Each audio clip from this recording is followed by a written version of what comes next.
Hello viewers, আসসালামু আলাইকুম। চলে আসলাম নতুন একটি ভিডিও নিয়ে। ভিডিও শুরুর প্রথমে বলে রাখি, যারা আমার চ্যানেলে নতুন দয়া করে আমার চ্যানেলটি সাবস্ক্রাইব করে দিবেন।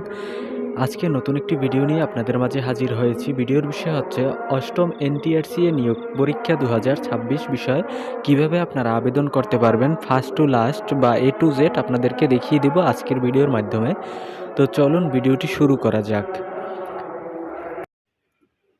প্রথমে আপনারা গুগল ক্রোম থেকে অথবা আপনাদের ডেস্কটপের যে কোনো একটা ব্রাউজারে চলে যাবেন। ব্রাউজারে চলে গিয়ে লিখবেন ngi.telecom.bd। সেখানে ঢোকে তারপর আপনারা যেই ইন্টারফেসটি দেখতে পাবেন, তখন কিন্তু আপনাদের সামনে দেখবেন এমন একটি ইন্টারফেস শো করে, যেখানে আপনাদেরকে দেখাবে বেসরকারি শিক্ষক নিবন্ধন কর্তৃপক্ষ।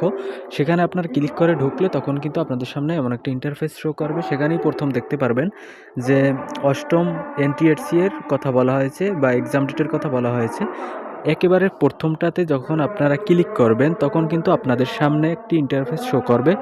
সেটি হচ্ছে এমন একটা ইন্টারফেস চলে আসবে, যেখানে দেখাবে এমপিওভুক্ত শিক্ষা প্রতিষ্ঠান প্রধান ও সহকারী প্রধান পদে নিয়োগ পরীক্ষা 2026। সেখানে কিছু বিস্তারিত বলা থাকবে।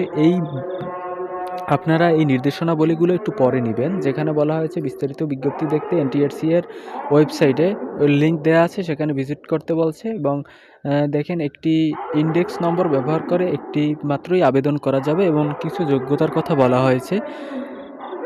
এই পেজটি পুরো আপনারা পরে নেবেন। তারপরে যখন আমি একটু নিচে যাব স্ক্রল করে, তখন দেখবেন নিচে একটি ভিডিও শো করা আছে। যদি আপনারা প্রথমে আবেদন করতে ভয় পান অথবা আবেদন করতে কনফিউজ থাকেন, তখন এই ভিডিওটি দেখে নিতে পারেন তাদের দেখানো।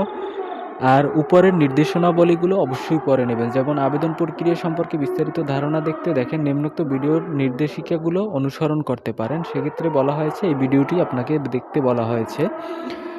তো আপনারা কিন্তু অবশ্যই উপরের নির্দেশনাগুলো পড়বেন, তারপর হচ্ছে ভিডিওটি দেখবেন। যদি মনে হয় যে ভিডিওটি দেখা প্রয়োজন, তাহলে ভিডিওটিও দেখবেন।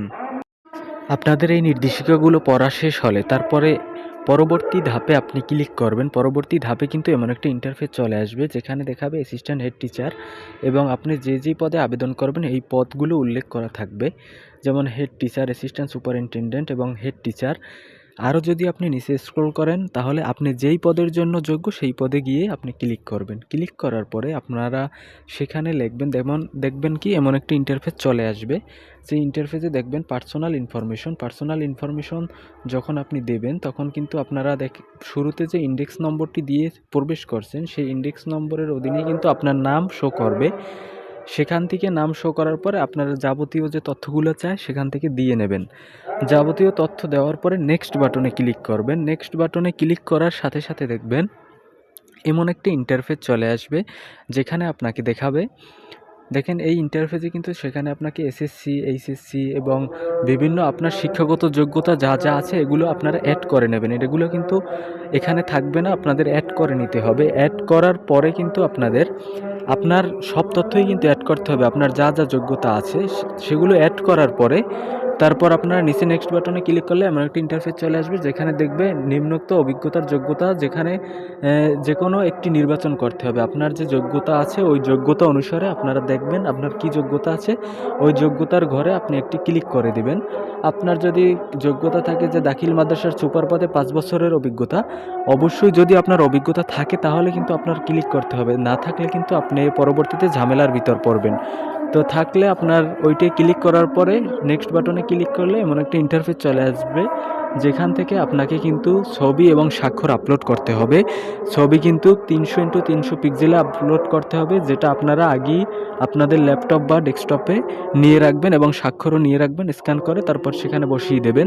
স্ক্যান করার পরে তারপর আপনারা নেক্সট বাটনে ক্লিক করার পর আপনারা কিন্তু ফুল ওভারভিউ আপনারা একটা দেখতে পাবেন, ফুল কোথাও কি ভুল আছে কিনা। যদি কোথাও ভুল না থাকে তাহলে আপনারা পরবর্তীতে সাবমিট বাটন দেখতে পাবেন। সাবমিট বাটনে ক্লিক করলে আপনার আবেদনটি কিন্তু সম্পূর্ণ হয়ে যাবে এবং আবেদন সম্পূর্ণ হলে আপনাদের সম্ভবত 350 টাকা পেইড করতে হবে টেলিটক সিমের মাধ্যমে। সেটা আপনারা অবশ্যই কিন্তু নির্দেশনা পরে তারপরে কিন্তু আপনারা টাকাটা পেইড করতে পারেন। তো এই ছিল আজকের ভিডিও। যদি আপনাদের কোথাও বুঝতে অসুবিধা হয় আমাকে জানাতে পারেন এবং পরবর্তী ভিডিও দেখার আমন্ত্রণ জানিয়ে এই মুহূর্তে বিদায় নিচ্ছি আজকের মতো। আল্লাহ হাফেজ। দেখা হবে পরবর্তী কোনো ভিডিওতে। সঙ্গে থাকুন all job news and education চ্যানেলের। ধন্যবাদ সকলকে। সকলের জন্য শুভকামনা রইল।